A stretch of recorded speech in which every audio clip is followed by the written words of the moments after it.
what I wanted to do for this last talk of the day is to serve as a little bit of a bridge between the presentations we just heard about the importance of requirements in your STM, and there was a lot of discussion about what you need for step 1 versus step 2, and a bridge to what we're going to do tomorrow as you think about your team and actually selling your concept.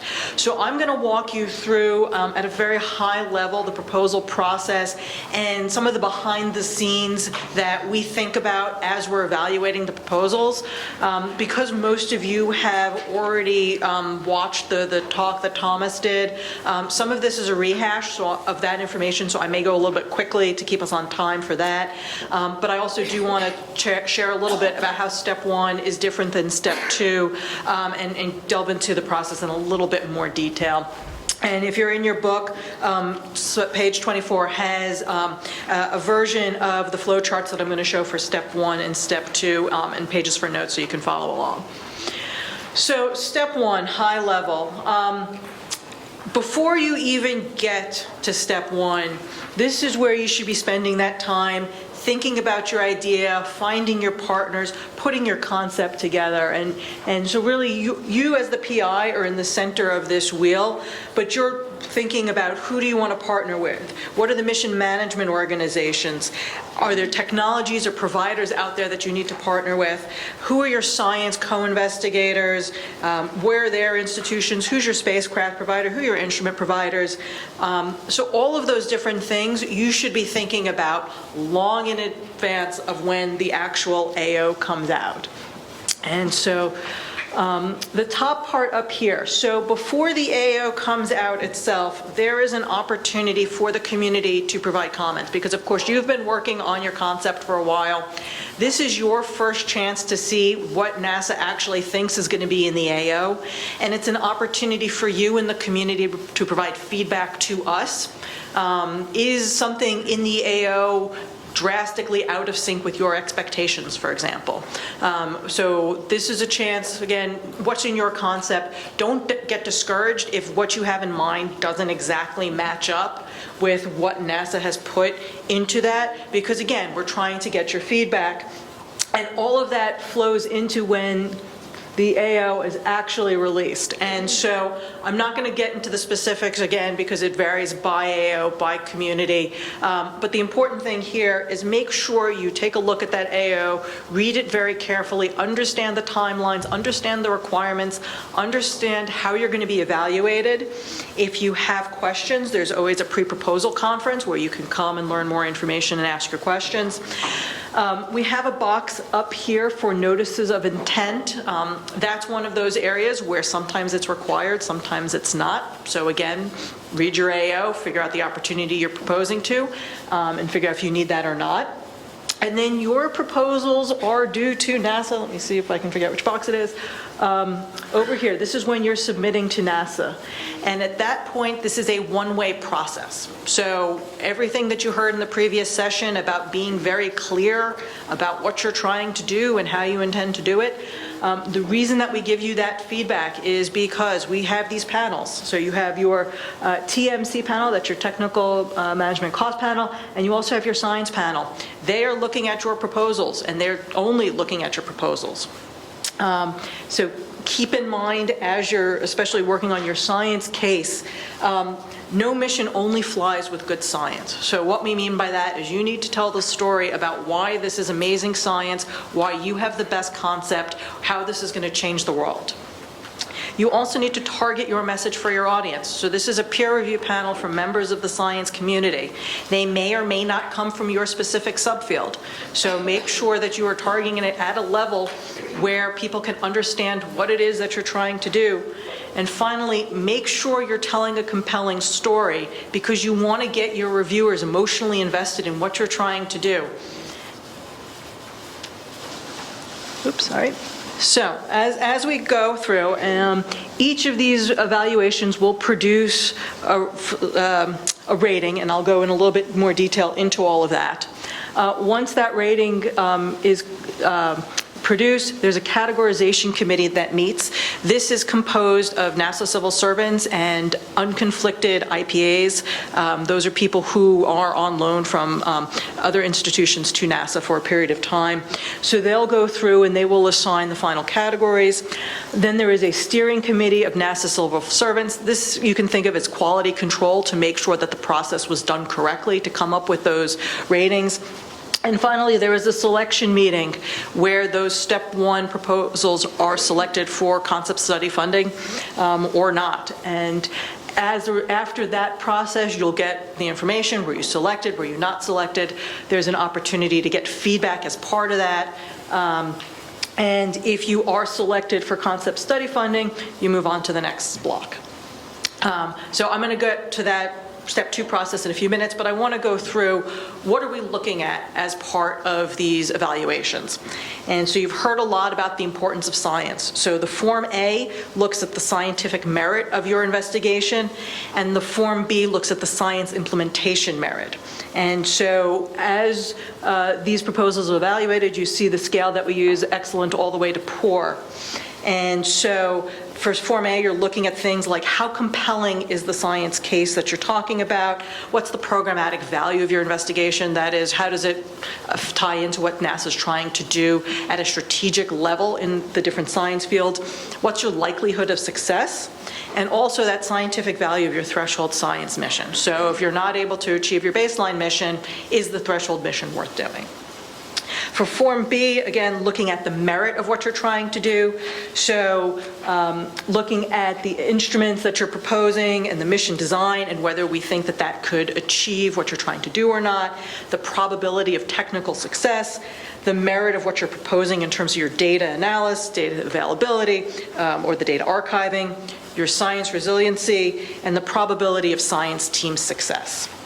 So this is what the science panels are looking at. When we're looking at the mission implementation feasibility, this is your Form C of the evaluation process. And the evaluation is, are you low, medium, or high risk? And for this form, we're looking at things like the adequacy and the robustness of your instrument implementation plan, the mission design and plan for mission operations, the robustness of your flight systems, your management approach and schedule, and your adequacy of your cost plan and the cost feasibility and cost risk. And so taken all together, these different scores help us look at your different proposals. The weighting of the different proposals. So Form A, remember your science, that's 40%. Give or take. Your Form B and your Form C are approximately 30% each at this stage. It's not an exact algorithm. There is some flexibility in terms of how decisions are made, but really keep in mind that if you do quite poorly in one area, there's not really a way to make it up in the other areas. So as you're thinking through what do you need to put into your step one proposal, keep these, the lessons learned that you've heard here in mind, because if you come up with some major weaknesses, the chances of recovering from that are pretty slim. Categorization, we talked a little bit about this. So there are 4 categories. Category 1, those are really the best, the well-conceived, the meritorious, feasible investigations. These are the ones that are highly recommended for acceptance. Category 2, it's a lower priority than Category 1. And so you see there's a little bit of wiggle room in here about for any reason. Category 3, these are ones where with some additional focus, perhaps some technology funding, it could be a Category 1 investigation, but it's not there now. And Category 4s, these are the ones where under any circumstances it's recommended against funding. So how does this break down? If you look at the category, what we've rated here is the Form B versus the category, and so you see that nothing below a very good or good has been rated as a Category 1. Lots of Category 4s over there, unfortunately. And then the graph on this side shows you the category versus the risk. And so pop quiz, does anybody know what the one high-risk Cat 1 mission is? Dragonfly. And Zubi's here, and she can probably tell you all about what she had to do to overcome that. So it's possible to have it. Okay, so then this shows you for category versus selection. And so you'll see that Category 1 almost exclusively is what we've selected. There's been a handful of these Category 2s that have come in, and if you're Category 3, there's a small number that has received technology funding, but no missions, and then Category 4 as well, no missions. So, yeah, Erica.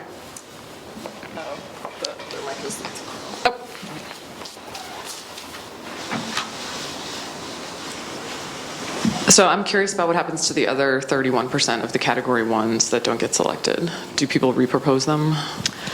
It's a variety of things. So, so we have unfortunately a lot of people who put in one proposal, and if they're not selected, they don't come back. But hopefully, we do have people who take the feedback that they get and work on the concept. I think a lot of people will tell you how many times it took them before they were ultimately selected, and 3, 4 is not uncommon.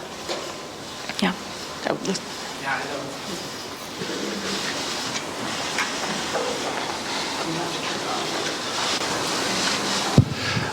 These statistics from this slide, and as well as the slides that you also showed that Thomas showed, they include repeats in the statistics, right? So if it was submitted a second time, it would also show up as another. Correct. Yeah, that's my understanding of it. Yeah. I don't know what to do with this.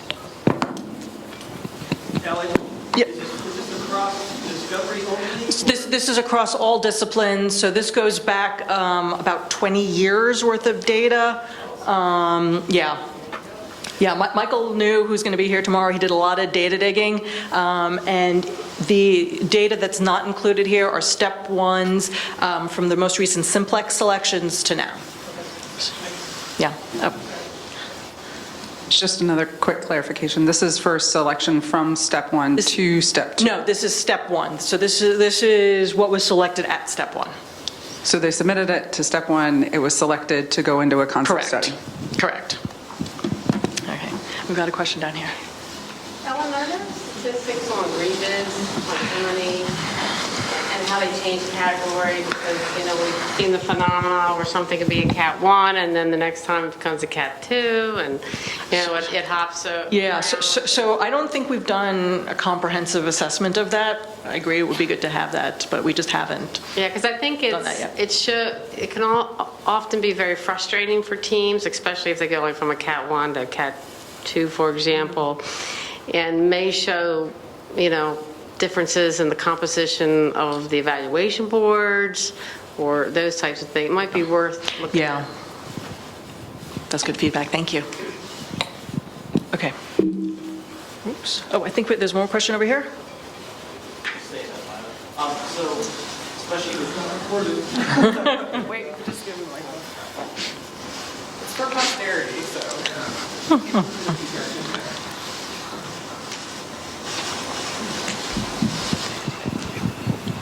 So with the increase in the proposal of CubeSats, do you expect to see like some of these categories change in terms of evaluation, or are they just within each of these like risk categories, things like that, are there just different thresholds? So, can you say a little bit more about what you mean? So in terms of kind of risk tolerance for a lot of, like for some of these CubeSats that are maybe, in some cases they're just tech dems that have been selected, right? So how does that kind of vary going forward? That is a great question. Actually, let me see, because I actually haven't thought about that, but Mike Garcia, have you thought about that at all in terms of for some of the CubeSats? So the question was, as we're moving more towards CubeSats, do the risk evaluation criteria change at all?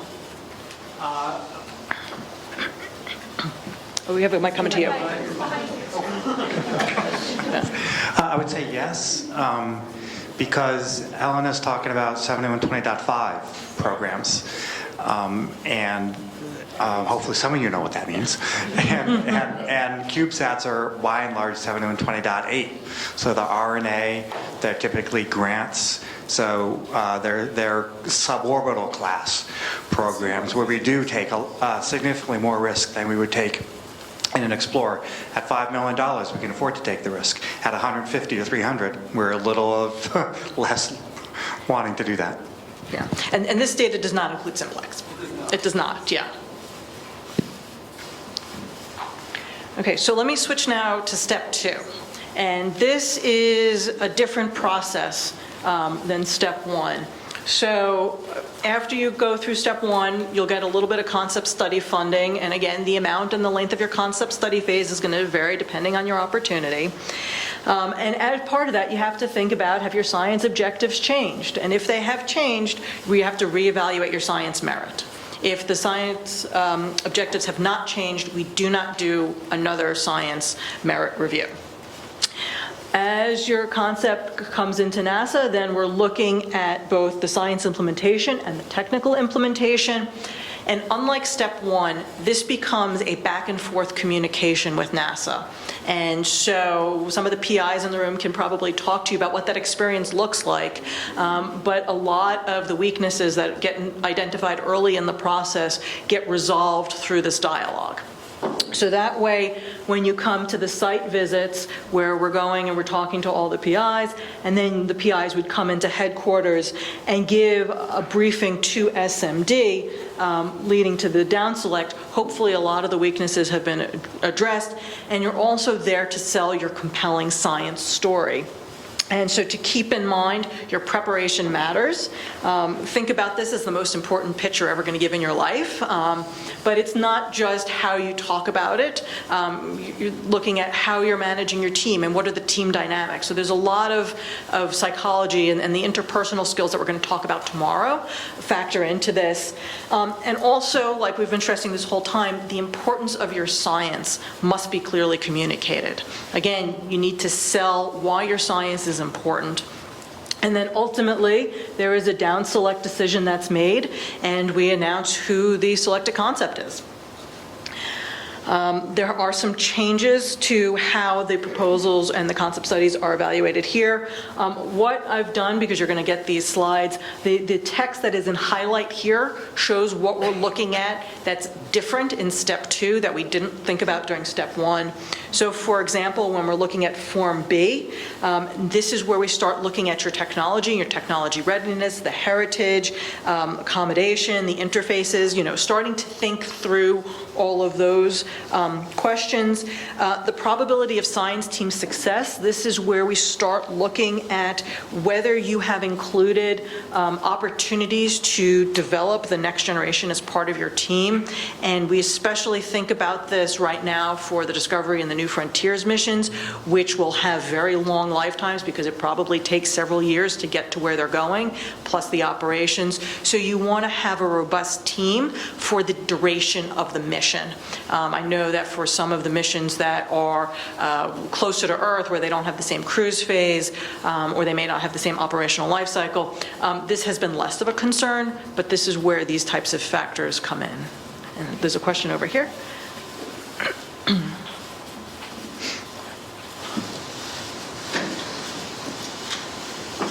Can you elaborate on what you mean by heritage?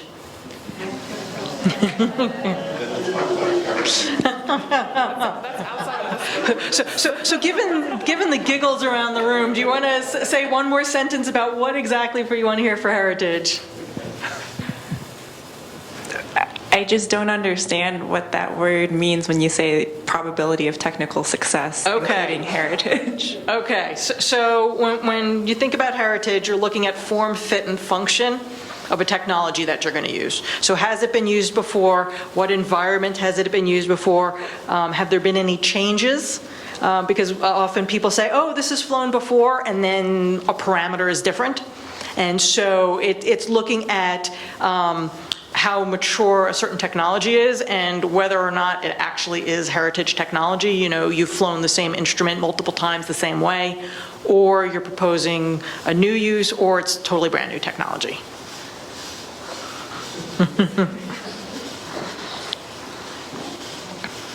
So what about cases where it takes so long to get a mission up that the computing systems are completely different from when you first proposed it to when it flies? Does that also fall under heritage, or is that is that considered in the proposal process as well, or you know, how does NASA look at that?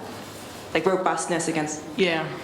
So I think what you're asking is slightly different than heritage, right? You're talking about obsolescence almost. And how robust is your system? And were you? Oh, okay. Yeah. So I think what you're talking about there, you know, so obviously there may be changes over time. So this is where your requirements get really important, because if you have to change out a part, for example, you know, you have to do the trace. Okay, that part was needed for X, which was going to answer Y requirement, you know. So that's how you would think about that. Okay, I think we have one more question.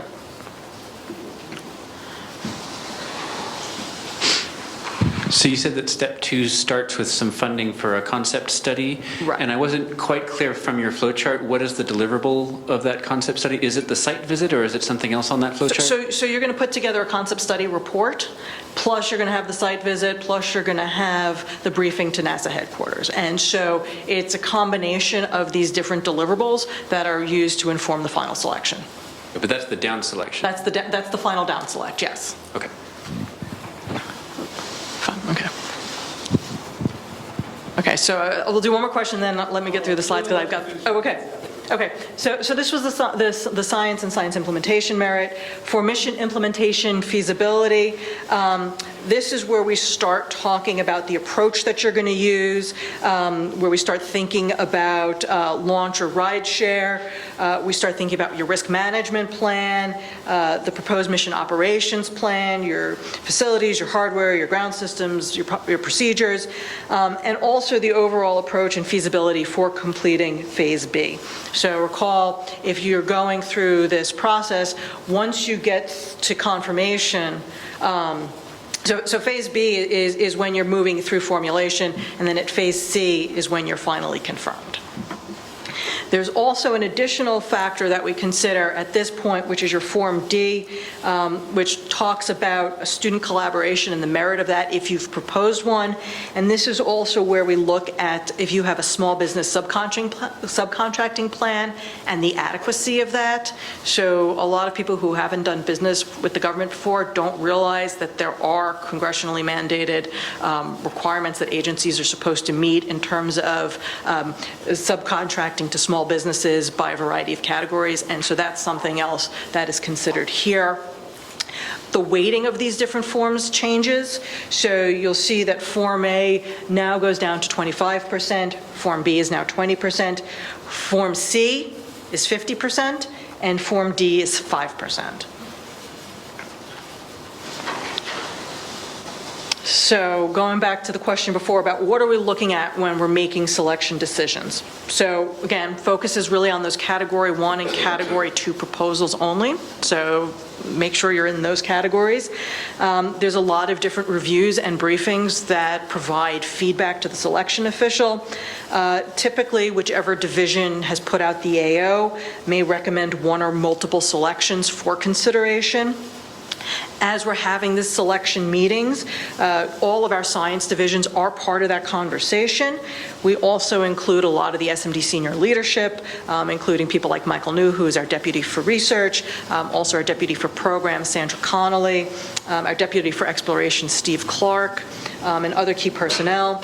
We also have representatives from other key headquarters offices, including our chief engineer, safety and mission assurance, general counsel, Office of Chief Information Officer has a role in this. And then all of this input is advisory. Ultimately, the AA, or if we've had to delegate it, whoever that designee is, they're the ones who have to make the ultimate decision. And they do have latitude, but all of these different factors weigh into that decision-making process. And so finally, I want to go back to this graphic about the team, which is really going to set up for the conversation tomorrow. As we're looking at these proposals, there is not an expectation that the PI can do it all. What we're looking for is whether or not the PI has assembled the right team team to enable mission success. So there is a page in your workbook asking you to think through tomorrow, what are your strengths and weaknesses and what's the help that you need? So I would encourage you to think seriously about this, because as we are evaluating proposals, we're not expecting the PI to have everything. We want to see that you have put together a thoughtful management team that has all of the skills covered. And so the lead up for tomorrow, just think through what your skills are, what you need, and then tomorrow when we start talking about all the different types of partners that are out there, I think that'll help drive the conversation a little bit, and certainly as you have a chance to have some more one-on-one conversations with people. So I have, I think, 1 minute for questions, 2 minutes for questions? Yeah, I think we have time, yeah. Well done. Who are the people who, I guess, are they called panels for Form A, B, C, D? Yeah, so there are panels. So we have the evaluation panels, the science evaluation panels, and the TMC panels, so the technical management and cost panels. Who's on them? So the science panels, those are peer review panels, so those are unconflicted outside reviewers. The panels that are formed for the categorization and the steering committee, those are NASA internal panels. So for the science panels, are those for like the unconflicted senior people in the field? So for the science panels, questions of composition, so they are unconflicted people in the field. Whether or not they're all senior, I think, is a question about how the panel is put together. Yeah.